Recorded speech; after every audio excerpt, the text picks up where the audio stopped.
Actes chapitre 7. Le souverain sacrificateur dit, les choses sont-elles ainsi? Étienne répondit, hommes frères et pères, écoutez. Le Dieu de gloire apparut à notre père Abraham, lorsqu'il était en Mésopotamie, avant qu'il s'établît à Charan, et il lui dit.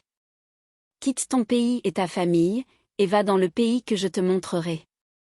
Il sortit alors du pays des Chaldéens, et s'établit à Charan. De là, après la mort de son père, Dieu le fit passer dans ce pays que vous habitez maintenant.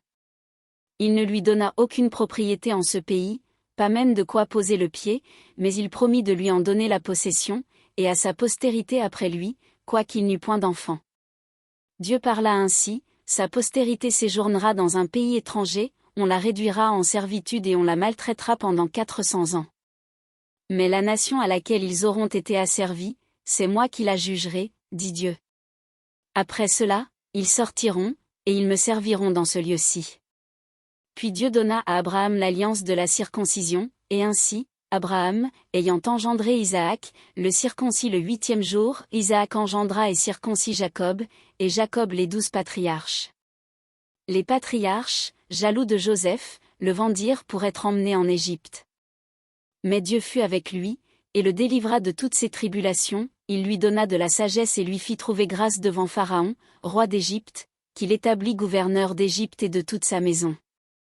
Il survint une famine dans tout le pays d'Égypte, et dans celui de Canaan. La détresse était grande, et nos pères ne trouvaient pas de quoi se nourrir. Jacob apprit qu'il y avait du blé en Égypte, et il y envoya nos pères une première fois. Et la seconde fois, Joseph fut reconnu par ses frères, et Pharaon sut de quelle famille il était. Puis Joseph envoya chercher son père Jacob, et toute sa famille, composée de 75 personnes. Jacob descendit en Égypte, où il mourut, ainsi que nos pères.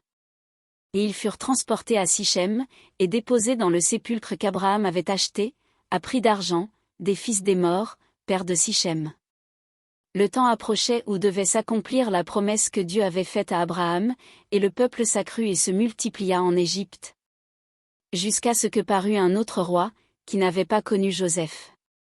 Ce roi, usant d'artifice contre notre race, maltraita nos pères, au point de leur faire exposer leurs enfants, pour qu'ils ne vécussent pas. À cette époque, naquit Moïse, qui était beau aux yeux de Dieu. Il fut nourri 3 mois dans la maison de son père. Et, quand il eut été exposé, la fille de Pharaon le recueillit, et l'éleva comme son fils. Moïse fut instruit dans toute la sagesse des Égyptiens, et il était puissant en parole et en œuvre. Il avait 40 ans, lorsqu'il lui vint dans le cœur de visiter ses frères, les fils d'Israël. Il en vit un qu'on outrageait, et, prenant sa défense, il vengea celui qui était maltraité, et frappa l'Égyptien. Il pensait que ses frères comprendraient que Dieu leur accordait la délivrance par sa main, mais ils ne comprirent pas.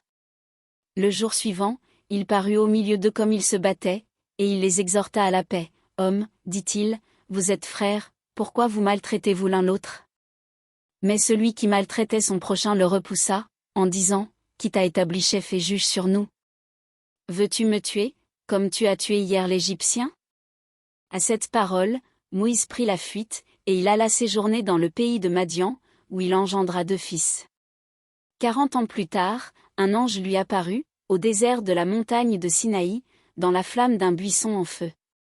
Moïse, voyant cela, fut étonné de cette apparition, et, comme il s'approchait pour examiner, la voix du Seigneur se fit entendre. Je suis le Dieu de tes pères, le Dieu d'Abraham, d'Isaac et de Jacob. Et Moïse, tout tremblant, n'osait regarder. Le Seigneur lui dit, ôte tes souliers de tes pieds, car le lieu sur lequel tu te tiens est une terre sainte. J'ai vu la souffrance de mon peuple qui est en Égypte, j'ai entendu ses gémissements, et je suis descendu pour le délivrer. Maintenant, va, je t'enverrai en Égypte. Ce Moïse, qu'ils avaient renié, en disant, qui t'a établi chef et juge? C'est lui que Dieu envoya comme chef et comme libérateur avec l'aide de l'ange qui lui était apparu dans le buisson. C'est lui qui les fit sortir d'Égypte, en opérant des prodiges et des miracles au pays d'Égypte, au sein de la mer Rouge, et au désert, pendant 40 ans. C'est ce Moïse qui dit aux fils d'Israël, Dieu vous suscitera d'entre vos frères un prophète comme moi. C'est lui qui, lors de l'assemblée au désert, étant avec l'ange qui lui parlait sur la montagne de Sinaï et avec nos pères, reçut des oracles vivants, pour nous les donner. Nos pères ne voulurent pas lui obéir, ils le repoussèrent, et ils tournèrent leur cœur vers l'Égypte. En disant à Aaron, fais-nous des dieux qui marchent devant nous, car ce Moïse qui nous a fait sortir du pays d'Égypte, nous ne savons ce qu'il est devenu. Et, en ces jours-là, ils firent un veau, ils offrirent un sacrifice à l'idole, et se réjouirent de l'œuvre de leurs mains. Alors Dieu se détourna, et les livra au culte de l'armée du ciel, selon qu'il est écrit dans le livre des prophètes, m'avez-vous offert des victimes et des sacrifices pendant 40 ans au désert, maison d'Israël? Vous avez porté la tente de Moloch et l'étoile du dieu Renfant, ces images que vous avez faites pour les adorer.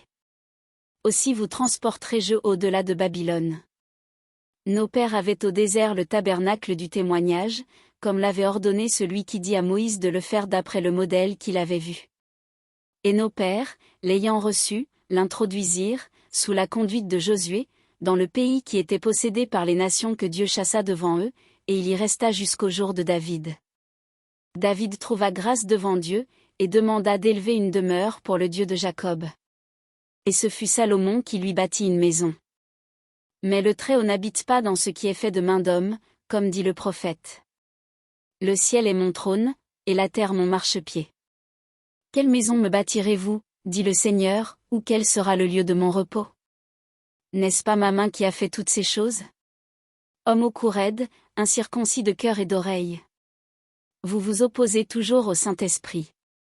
Ce que vos pères ont été, vous l'êtes aussi. Lequel des prophètes vos pères n'ont-ils pas persécuté?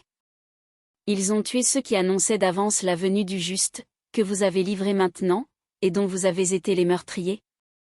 Vous qui avez reçu la loi d'après des commandements d'anges, et qui ne l'avez point gardée.